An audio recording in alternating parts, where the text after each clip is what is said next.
We are not, and the government, what has the government said? This is a government, they say they are going to do coup against you. The government, come talk to Nigerians. We voted you in. This democracy is our democracy. It's not the militaries. Let me finish. It's not the militaries or Bola Ahmed Tinubu. Come reassure Nigerians. What's happening? What's happening? The way they are managing the information, it is not reassuring. And if it is not cool, they are not doing justice to these officers. If they are allowing their name to be tainted and list circulated, and people are looking at that list. You say, oh, disciplinary issues and all that. Out of 10, 9 of them are Northerners. 8 are Muslim. The people start taking this and twisting this because there is no leadership that is taking the narrative. It is social media that's taking the narrative of the story. This is serious. This is not a joke. These are the officers who planted the alleged failed coup against Tinubu. Here is the list and their states. 1. Brigadier General A. Sadiq, Borno State, but he is from Nasarawa State. He used Borno State certificate to join Nigeria Army. 2. Lieutenant Colonel Almakura from Nasarawa State. 3. Lieutenant Colonel Bafa, Kano State. 4. Lieutenant Colonel Hayatu, Kaduna State. 5. Lieutenant Colonel Dagnaf from Plateau State. 6. Lieutenant Colonel A.J. Ibrahim from Kogi State. 7. Lieutenant Colonel Usman from Katsina State. 8. Lieutenant Colonel Amos from Delta State. 9. Major Jidda from Adamawa State. 10. Major Ilyasu from Zamfara State. The last couple of weeks have been replete with claims and counterclaims about what might or might not have happened preparatory to October 1st. Reports have been going around that there was a planned military coup that was reportedly put out by the defense headquarters, but the explanation of the defense headquarters was that it had nothing to do with a coup. First of all, your takeaway from what was earlier reported and some of the information we're hearing now about what could have been. Look, I mean, I have lived long enough. I will be 65 next month, alhamdulillah. I've lived long enough to have seen 9 coups. I was in primary school when the 1966 coup happened, so I don't remember that. But the Murtala's coup, I can remember that very well. Murtala's coup, then Dimka, then you have Buhari against Shagari, then you have IBB against Buhari, then you have failed coup. Then you have Oka coup, 9 coups. Majority of them were real, some were phantom. We've never seen the way this in his hand is handled.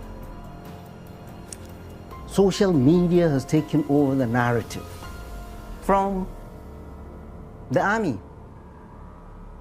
It is social media that is telling people, oh, the army is the headquarters said, oh, it's no coup. The social media is saying coup. Guess who Nigerians are believing and trusting? Coup is not a joke.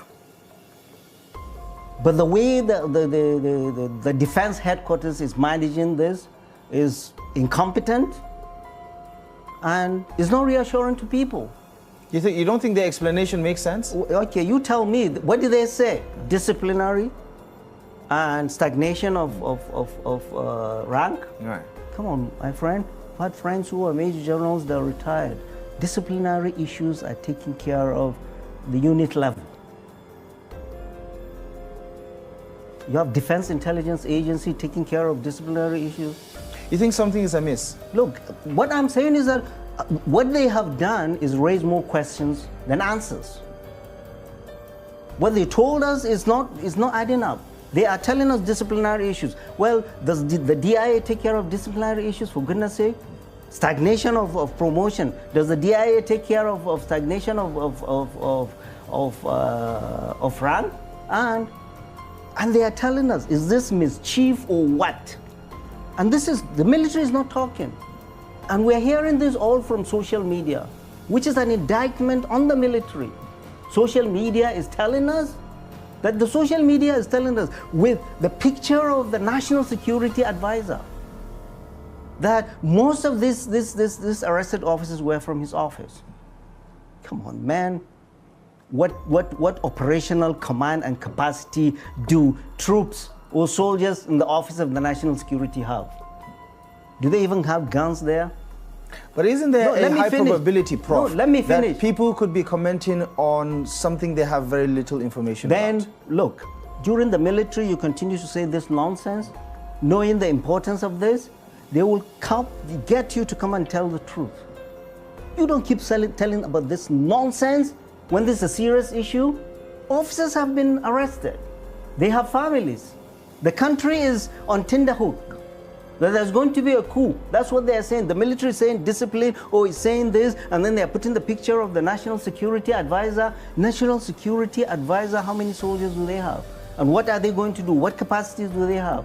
Is somebody just playing mischief with the National Security Advisor, power play, and saying it's from your office this happened? Come on, this is not a joke. The military is not handling this properly, and we are seeing lists. I don't know if you saw it on social media.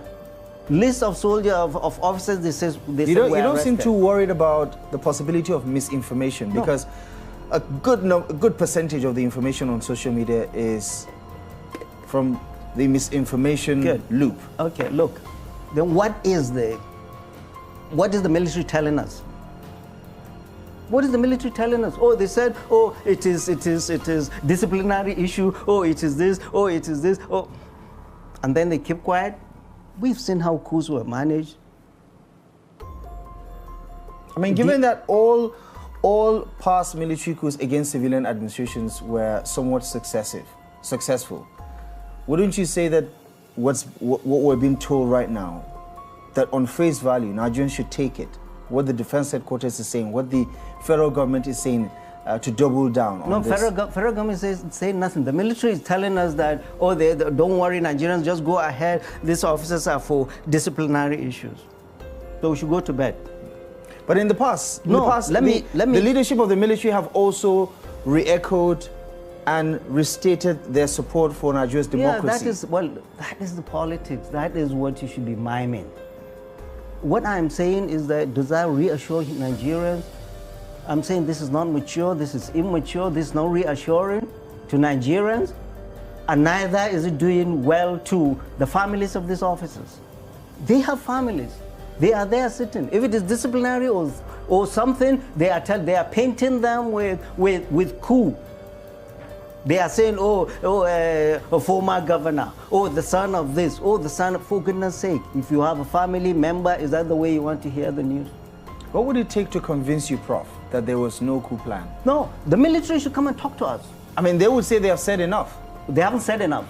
We are not, and the government. What has the government said? This is a government, they say they are going to do coup against you. The government, come talk to Nigerians. We voted you in. This democracy is our democracy. It's not the militaries. Let me finish. It's not the militaries or Bola Ahmed Tinubu. Come reassure Nigerians. What's happening? What's happening? The way they are managing the information, it is not reassuring. And if it is not cool, they are not doing justice to these officers. If they are allowing their name to be tainted and lists circulated, and people are looking at that list. You say, oh, disciplinary issues and all that. Out of 10, 9 of them are Northerners. 8 are Muslim. The people start taking this and twisting this because there is no leadership that is taking the narrative. It is social media that's taking the narrative of the story. This is serious. This is not a joke. Our democracy has been hard fought. Many have died. And we've always said that the risk to our democracy is not the military, but the irresponsibility of our leadership that have refused to do for their people what they are supposed to do. Do you worry that this could be inevitable? What? A military coup? No, given what's been happening across the globe. Look, what we are saying, who will defend our democracy? It is us. How do we do that? By making those our leaders to do what is right. The military doesn't jump just from the sky in an abstract. Our democracy, we fought for it 26 years. People have died. Many people have died. So if anybody thinks he can come and do this, or the military is being blasé about this, the military, you need to come and reassure the nation what is happening. What is happening? The government, on whose behalf the military is doing all of this, should come and Mr. President, come and talk to us. So it's not enough. It's not enough that the Minister of Information has over and over again. No, it's not enough. He doesn't know anything. He probably reads from social media. This is not a joke. You don't value anything that comes from the government. No. Look, there is no trust. Go to the market. I don't know if you go to the market or you send your driver, a big man. Go to the market and see. About the only institution people have trust in is the military. We don't have trust in these politicians or anybody else because they have seen what these politicians have taken them to. The military, they've put their lives for us to sit down and talk and even criticize them. Will this happen in the military? Come and talk to Nigerians and make your politicians to address the nation. You are not doing well in that, and the government cannot go and hide and be quiet. We need to see a responsible leadership. We need to see the president reassuring the nation what's happening. What's happening? And it's not for you and I to say it's inevitable. All we are saying is that the best government in this world is democracy. And that's what people voted for the last 26 years. And we will defend that. Isn't this one of those cases where it's better to let sleeping dogs lie? That the less maybe Nigerians know about what may or may not be the truth behind some of these speculations, the better. No, what do you mean? What do you mean? You don't need to heighten the tension of no. the country. Is this the first time we've had coups? It's not the first time. Come and talk to us what is happening. This is our country. These officers are our soldiers, including the CDS, they are ours. These officers that are arrested have children, have wives, have fathers, have mothers. This is our country, this is not a foreign country. The leadership of this country needs to address this nation and reassure us what's happening. What's happening? And this should be a wake-up call, whether this is real or phantom, for our leaders to do the right thing. For our leaders to do the right thing. We've just been showing this. Hunger in a land of plenty. Children are not going to school. Insecurity all over the place. The pulse of the nation is foul. Go to the streets and find out. The leadership of this country needs to do better, and the president needs to come and address the nation and reassure us. And the military needs to do better at handling this. Right. We don't want to hear this from social media. Right. The military says there's going to be, it has its own internal processes of dealing with these issues. There will be a court-martial, and of course, they would handle it the only way they know how. Do you consider those explanations? Clearly you think they should be saying more, but in terms of what you want to hear that may or may not reassure people that share your concern or frustration, what do you think the government, the president today, if you're calling for him to do a State of the Nation address, what do you expect to hear from the president? Right, the president addressed us on what's the emergency rule in Rivers. It's more important, Mr. President. This is more important, Mr. President. They said they were going to kill you and whoever the national on October 1st. That is what we heard from social media. And that's what people hear. Not the military. The military is countering nothing. Like the military is allowing this flame to go. Oh, we've said it is disciplinary. We didn't say it's coup. The military never mentioned the word coup. All this is trickling from social media. Don't we have political leaders? The military are not our leaders. We didn't vote for any general. We voted for our political leaders. Where are they? Where are they hiding? Where are the ministers? But Prof, don't you think the president and his team know a lot more about the situation? Then they should talk to us. What if there's nothing to tell you? No, then talk to us. We're entitled to know. We are entitled to know. We're not kids. This is not a military government that you hide anything, you say you know everything. No, Mr. President, you don't. You have a constituency, Nigerians are your constituency. They voted you in. We didn't vote for any soldier. We voted you in. And we're saying you should address the nation and you should ask the military to handle this better and reassure this nation. And here you are. We are talking all of this, Abdullahi, in the background of a toxic religious falsehood in this country. And then you're throwing this in. And then you bring in the list of all Muslims. I went to Kano. The youth are telling me, what are we doing? What are we doing? I was asking, an obedient was asking me, oh, that former governor, I'm sure is Peter Obi. They don't want him on. These speculations continue if we don't have leadership to come and talk to Nigerians. And they will continue. It's very, very important. Don't think you know better than us. You don't. Okay.